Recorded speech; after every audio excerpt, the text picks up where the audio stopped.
এবার সাংসদদের নিয়ে আরো জোরদার আন্দোলন তৃণমূলের। আজকে সাংসদ দিনের বৈঠক ছিল তৃণমূল নেত্রী মমতা বন্দ্যোপাধ্যায়ের, এবং সেই বৈঠকে সাংসদদের উদ্দেশ্যে লোকসভা এবং রাজ্যসভায় তৃণমূলের সাংসদদের উদ্দেশ্যে কি বার্তা দিলেন তৃণমূল নেত্রী মমতা বন্দ্যোপাধ্যায়। সোজা সরাসরি চলে যাব প্রতিনিধি আবিরের কাছে।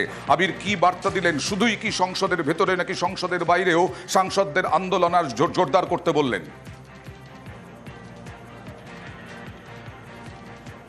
দেখো, সংসদের বাইরে রাজ্য জুড়ে দিল্লি দেশের বিভিন্ন প্রান্তে যে আন্দোলন যে হবেই তা কার্যত 21শে জুলাইয়ের মঞ্চ থেকে পরিষ্কার করে দেওয়া হয়েছিল। আজকে লোকসভা এবং রাজ্যসভার যে সাংসদরা ছিলেন তাদের বিভিন্ন বিষয় নিয়ে আলোচনা হয়। তবে উভয় কক্ষেরই যে বিষয় গুরুত্ব পেয়েছে সেটা হচ্ছে এসআইআর সংক্রান্ত বিষয়। তৃণমূল কংগ্রেস তাদের যে সুর সেটিকে তারা চড়াতে চায় আরো বেশি করে, এবং কার্যত বুঝিয়ে দেওয়া হয়েছে যে এসআইআর এর মধ্যে দিয়ে আসলে পিছনের দরজা দিয়ে এনআরসি ঢোকানোর চেষ্টা করা হচ্ছে। এটিকে নিয়েই সংসদদেরকে অধিবেশনের মধ্যে যারা সাংসদরা রয়েছেন তাদেরকে বেশি করে আরো ভোকাল হতে হবে, তারা আরো বেশি করে এই বিষয়টি নিয়ে তারা সরব হবেন। গত 22শে জুলাই থেকে আমরা দেখেছি 21শে জুলাই থেকে সংসদের অধিবেশন শুরু হয়েছে, যদিও সেদিনকে তৃণমূল কংগ্রেসের বার্ষিক কর্মসূচি থাকার কারণে তারা সেখানে ছিলেন না। 22শে জুলাই থেকে সংসদ যতদিন পর্যন্ত চলেছে লাগাতার সংসদের ভিতরে এবং বাইরে তৃণমূল কংগ্রেসের সদস্যরা সরব হয়েছেন। দিল্লির বসন্ত কুঞ্জ হোক, হরিয়ানার একাধিক জায়গাতে হোক, তৃণমূল কংগ্রেসের সংসদের প্রতিনিধি দল যারা রয়েছেন তারা সেখানে পর্যন্ত গিয়েছেন।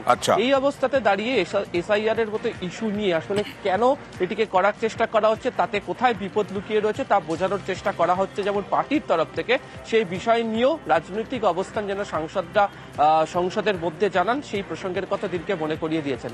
একই সঙ্গে দিনকে তিনি উল্লেখ করেছেন যে আগামীকাল এই বিষয় নিয়ে অভিষেক বন্দ্যোপাধ্যায় একটা ভার্চুয়াল বৈঠক করবেন, সেখানে পরবর্তী বিষয় নিয়ে তিনি জানাবেন। কিন্তু যারা সাংসদরা রয়েছেন তারা যেন নিজ নিজ এলাকা সম্পর্কে অবহিত, এই বিষয়টা নিয়ে সংসদের মধ্যে যেন সরব এবং সোচ্চার হন, সেই বিষয়টার কথা দিনকে উল্লেখ করেছেন বৈঠকের মধ্যে মমতা বন্দ্যোপাধ্যায়। ওকে আবির, এছাড়াও অভিষেক বন্দ্যোপাধ্যায়, তাকে দলনেতা করা হলো, লোকসভার দলনেতা অভিষেক বন্দ্যোপাধ্যায়, বিভিন্ন ইস্যুতে আরো আলোচনা, এবং কেন করা হলো অভিষেক বন্দ্যোপাধ্যায়কে সরাসরি চলে যাব আরো একবার আবিরের কাছে। আবির, দেখো, দুটো কারণ মনে হচ্ছে। প্রথমত হচ্ছে যে এই মুহূর্তে যে অধিবেশন চলছে বা আগামী সময়ের যে অধিবেশন রয়েছে রাজ্যের বিধানসভা নির্বাচনের আগে, তা অত্যন্ত গুরুত্বপূর্ণ হতে চলেছে। বিরোধীরাও বিভিন্ন ইস্যুতে রাজ্যের শাসক দলকে আক্রমণ শানায়। এই অবস্থাতে দাঁড়িয়ে অভিষেক বন্দ্যোপাধ্যায় যে ইস্যুগুলোকে নিয়ে চোখা প্রশ্ন করেন বা তার যে বক্তব্য, তার যে রাজনৈতিকভাবে আন্দোলন করার যে কৌশল তৈরি করা, তা ইতিমধ্যেই যথেষ্ট প্রশংসা পেয়েছে। এবং অপারেশন সিঁদুরের পর কেন্দ্রের যে প্রতিনিধি দল বিদেশে গিয়েছিল সেখানেও তার বক্তব্য নিয়ে বিরোধীরা পর্যন্ত প্রশংসা করেছিল। এই অবস্থাতে দাঁড়িয়ে তৃণমূল কংগ্রেস মনে করছেন এমন একজনকে সামনে রেখে এগোতে যিনি এক, ফ্লোর কোঅর্ডিনেশন, দুই, জাতীয় স্তরের রাজনীতির সম্যক সম্পর্কে একেবারে খুঁটিনাটি তথ্য সম্পর্কে অবহিত, এবং 3 নম্বর, প্রত্যেককে সঙ্গে নিয়ে যিনি চলার ক্ষমতা রাখবেন দলের দায়িত্ব থাকা নেতা হিসাবে। এবং যেহেতু সুদীপ বন্দ্যোপাধ্যায় অসুস্থ, বর্ষিয়ান সাংসদ হিসাবে সৌগত রায় অসুস্থ, ফলে এই কারণেই হচ্ছে অভিষেক বন্দ্যোপাধ্যায়ের হাতে দায়িত্ব তুলে দেওয়া হলো। বেশ। আর লোকসভায় চিফ হুইপ কল্যাণ বন্দ্যোপাধ্যায়, তিনি সরলেন চিফ হুইপ পদ থেকে। কল্যাণ বন্দ্যোপাধ্যায়কে ফোন করলেন অভিষেক বন্দ্যোপাধ্যায় কল্যাণ বন্দ্যোপাধ্যায় কথা, এবং তাকে আপাতত দায়িত্ব সামলানোর অনুরোধ। কথা বলবো, সরাসরি চলে যাব দিল্লি থেকে মৈত্রীর সঙ্গে কথা বলবো। মৈত্রী, কি হলো অবশেষে? দেখো, যেটা জানা যাচ্ছে, কল্যাণ বন্দ্যোপাধ্যায়কে ফোন করেছিলেন অভিষেক বন্দ্যোপাধ্যায়, এবং অভিষেক বন্দ্যোপাধ্যায় তাকে জানিয়েছেন যে আগামী 3 দিন বাদে তিনি দিল্লিতে আসছেন, এবং ততদিন পর্যন্ত কল্যাণ বন্দ্যোপাধ্যায় যেন তার দায়িত্ব পালন করেন, সেই অনুরোধ কল্যাণ বন্দ্যোপাধ্যায়কে অভিষেক বন্দ্যোপাধ্যায় করেছেন।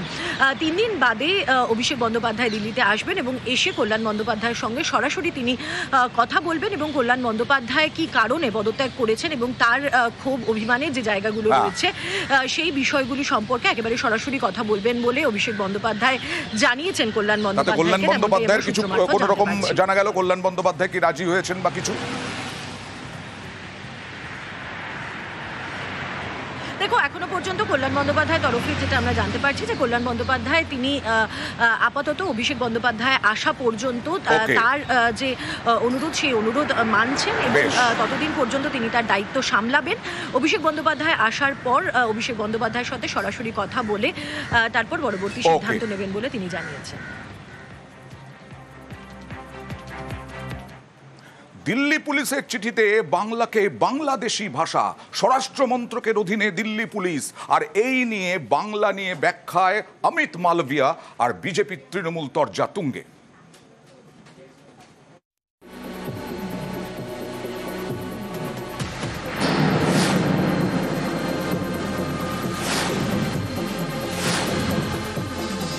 পশ্চিমবঙ্গের বাইরে বাংলা বললেই বাংলাদেশি বলে দাগিয়ে দেওয়ার চেষ্টা চলছে। যে অভিযোগকে নতুন মাত্রা দিয়েছে স্বরাষ্ট্র মন্ত্রকের অধীনে থাকা দিল্লি পুলিশের একটি চিঠি, যেখানে বাংলা ভাষাকে বাংলাদেশি ভাষা বলে উল্লেখ করা হয়েছে। এই ইস্যুতে দিল্লি পুলিশের পাশে দাঁড়াতে গিয়ে সোমবার বিতর্কে জড়ালেন বিজেপির আইটি সেলের প্রধান অমিত মালব্য। বাংলা ভাষা কি, সোশ্যাল মিডিয়ার পোস্টে তার ব্যাখ্যা দিয়েছেন অমিত মালব্য।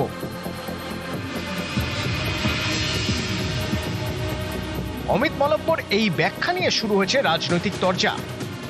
রোহিঙ্গার ভাষা শুনলেই যে কোনো বাচ্চা ছেলে বলে দেবে ওই ভাষাটা বাংলা ভাষা নয়। আমাদের বাংলার, বাংলাদেশের বাংলা আর বাংলাদেশের বাংলার সঙ্গে আবার রোহিঙ্গার বাংলা, সবের মধ্যেই পার্থক্য। এখন বাংলাদেশের বাংলায় কেউ কথা বললেই সে ভারতবর্ষে আসবে আর তাকে পশ্চিমবঙ্গের ভোটার হতে হবে, এরকম তো কোনো বাধ্যবাধকতা নেই। তিনি চূড়ান্ত অসম্মান করলেন বাংলা ভাষা। আপনাদের নরেন্দ্র মোদীকে যখন টেলিপ্রম্পটারে লিখে শিখিয়ে দেন 2 লাইন বাংলা বলার জন্য, ওটা কোন ভাষা মশাই? বাংলা ভাষা না বাংলাদেশি ভাষা? বাংলাদেশি ভাষা বলে কোনো ভাষা হয় না। আপনারা হিন্দি বলেন, পাকিস্তানের লোক হিন্দি বলেন, তাহলে অমিত মালব্য পাকিস্তানি? অমিত মালব্যর বাংলা মন্তব্যকে হাতিয়ার করে ময়দানে নেমে পড়েছে তৃণমূল। সাংবাদিক বৈঠক থেকে সোশ্যাল মিডিয়া, সর্বত্রই রণংদেহী রাজ্যের শাসক দল।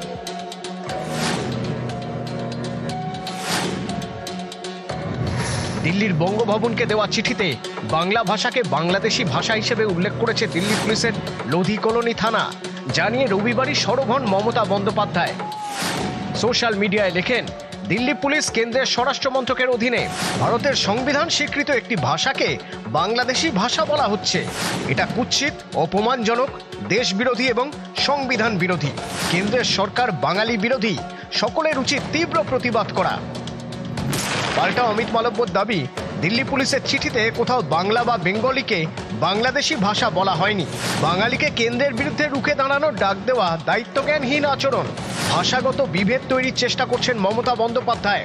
এর জন্য তার বিরুদ্ধে জাতীয় নিরাপত্তা আইন অনুযায়ী ব্যবস্থা নেওয়া উচিত।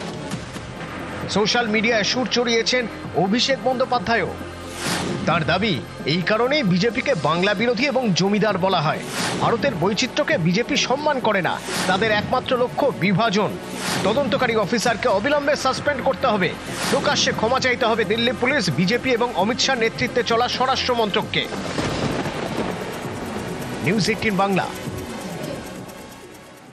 বাংলা বলায় বাংলাদেশি তকমা, আর হরিয়ানার পুলিশ এমন মার মারল এক পরিযায়ী শ্রমিকের দুটো পাই ভেঙে গেল। সেই ভাঙা পা নিয়ে অবশেষে তার ঘরে ফিরলেন পরিযায়ী শ্রমিক।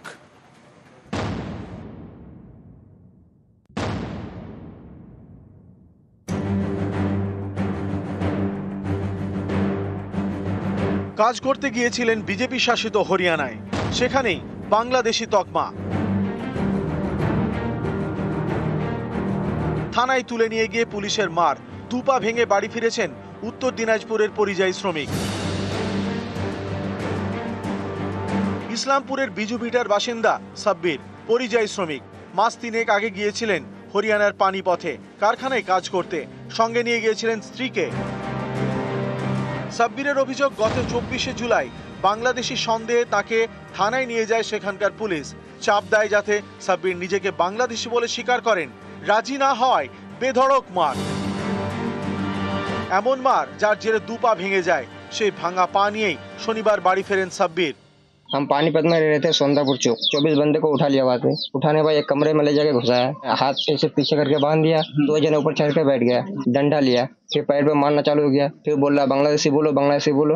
हम लोग बोले नहीं, हम जब इंडिया का रहने वाले तो बांग्लादेशी क्यों बोले। उसके बाद फिर भी मारना चालू हो गया, वो मारते रहा। बोला बांग्लादेश बोलो, बांग्लादेश बोलो। हम क्यों बोले बांग्लादेश, जब बंगाल का रहने वाले हैं। फिर वहां से लेकर फिर दूसरे थाने में लेके गया, पीछे हाथ बांध के नाक में गर्म पानी करके डाल रहा था। वहाँ पे वही बोल रहा है बांग्लादेश बोलो, बांग्लादेश बोलो। फिर उसके बाद ले जाके वहाँ थाने में बंद कर दिया। 3 दिन बाद छोड़ा हम लोग को। नाम चोरी किया, ना देखे दिखे, फिर भी ये सजा मिल रहा है। क्यों मिल रहा है हम लोग? এগুলা জুলুম হয়েছে। চাপ দেওয়া হয়েছিল যে তুমি বাংলাদেশি বলো, লাঠিচার্জ করছে, ক্ষতি হয়েছে, দুটা পাও এবার ফ্র্যাকচার হয়েছে। এইভাবে যদি অত্যাচার হয় তাহলে বাইরে কি থাকা যাবে? কয়েকদিন আগে একই অভিযোগ ওঠে এই উত্তর দিনাজপুরেই। গোয়ালপুকুরের গেদরিগছের বাসিন্দা মোহাম্মদ জুনেদ আলম।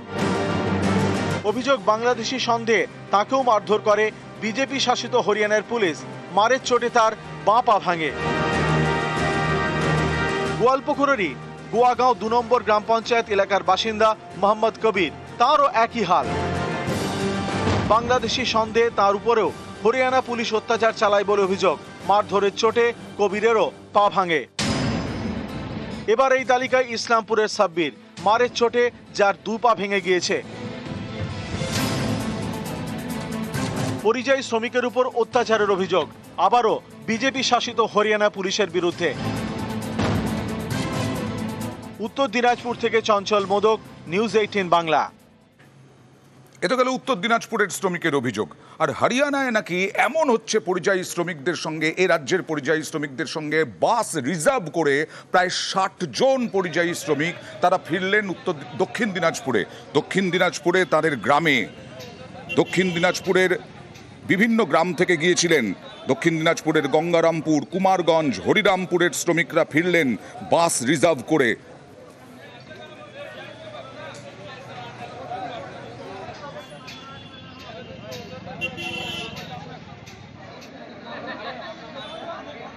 বিনা নাম প্লেটে আসতেছে গাড়ি, রাত্রে উঠে নিয়ে যাচ্ছে আর মারধর করে, তারপর পোশাক চাচ্ছে, যাদের কাছে পয়সা পাচ্ছে পয়সা নিয়ে নিচ্ছে, তার মারধর দিয়ে রাস্তা দিয়ে ছেড়ে দিচ্ছে রাস্তায়। ওখানকার পুলিশ বাংলা কথা বলার জন্য মনে করছে যে বাংলাদেশি আমাদেরকে। আর রাজস্থানে রান্নার কাজে গিয়ে নিখোঁজ দুর্গাপুরের শ্রমিক।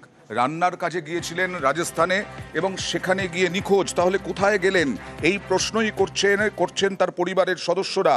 দুর্গাপুরের ফরিদপুরের শ্রীমন্ত মাল 22শে জুলাই রাজস্থানে পৌঁছন শ্রীমন্ত। 23শে জুলাই পরিবারের সঙ্গে শেষ কথা।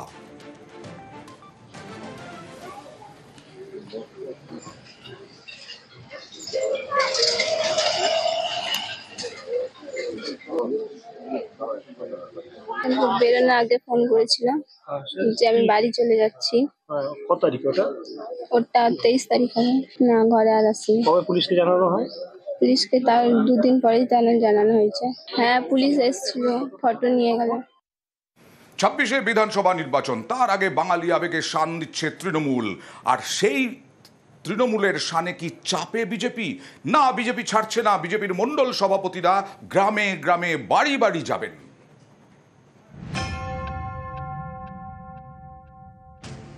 বাঙালি, বাংলা ভাষা, বাঙালির জাত্যাভিমান।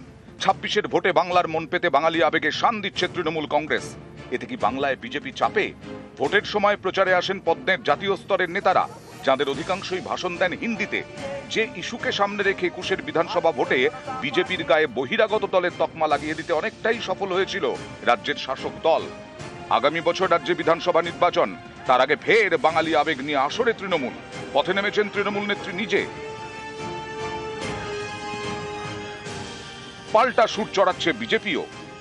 যদি ভারতের নাগরিক হয় তাহলে তো তার পরিবারের আধার কার্ড আছে, তিনি বাইরে কাজ করলেও তার পরিবারের অন্যদের জব কার্ড আছে, তার পরিবারের তো স্বাস্থ্যসাথীর কার্ড থাকা উচিত। তাহলে কাদের দিতে চাইছেন? রোহিঙ্গা মুসলমানদেরকে, বাংলাদেশি মুসলমানদেরকে দিতে চাইছেন। দরকার হলে থাকার জায়গা করো। থাকার জায়গা কেন করতে হবে? উনি আসলে বিভিন্ন রাজ্যে 1 কোটির বেশি বাংলাদেশি মুসলমান আর রোহিঙ্গা ঘুষপেটিয়া ঢুকিয়েছেন, অনুপ্রবেশকারী, বাকিদেরকেও ঢোকাতে চাইছেন।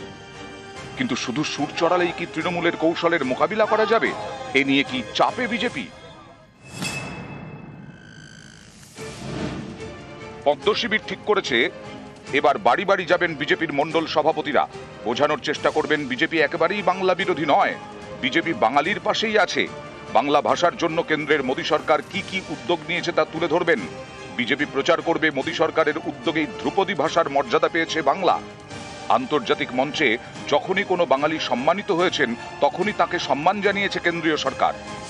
দৃষ্টিকে দূরে সরিয়ে দেওয়ার জন্য তৃণমূল আপ্রাণ চেষ্টা করছে বাঙালি আক্রান্ত, বাংলা ভাষা আক্রান্ত এসব বলে। তৃণমূলের রাজনীতি তো বাংলা বিদ্বেষের রাজনীতি। তৃণমূলের রাজনীতি ঘৃণার রাজনীতি। আমরা যেটা করব সেটাই হবে এজেন্ডা, আর আমরা যেটা করতে চাইবো সেটা আমাদের কর্মসূচি, সেটাই 1 বছরের মধ্যে রূপায়িত হবে। সব আন্দোলন ফ্লপ হবে। বাংলার যারা নাগরিক, ভারতের যারা নাগরিক, তাদের ভোটার লিস্ট থেকে নাম বাদ যাবে না। বাংলাদেশ থেকে যে সমস্ত উদ্বাস্তু এসেছেন হিন্দু, তাদের নামও ভোটার লিস্টে থাকবে। সিএ তে অ্যাপ্লাই করুন, সিএ এর মাধ্যমে নাগরিকত্ব নিন। বিজেপি আগামী দিনে স্ট্র্যাটেজি ঘোষণা করবে, আমরা অলরেডি ভাবনা চিন্তা করছি। তৃণমূল কংগ্রেসের এই যে লাফালাফি নাচানাচি, যে গান চালিয়ে চালাচ্ছে না, সেই গানের বক্সের তারটা কেটে দেবো, দেখবেন গানও বন্ধ, নাচানাচিও বন্ধ হয়ে যাবে।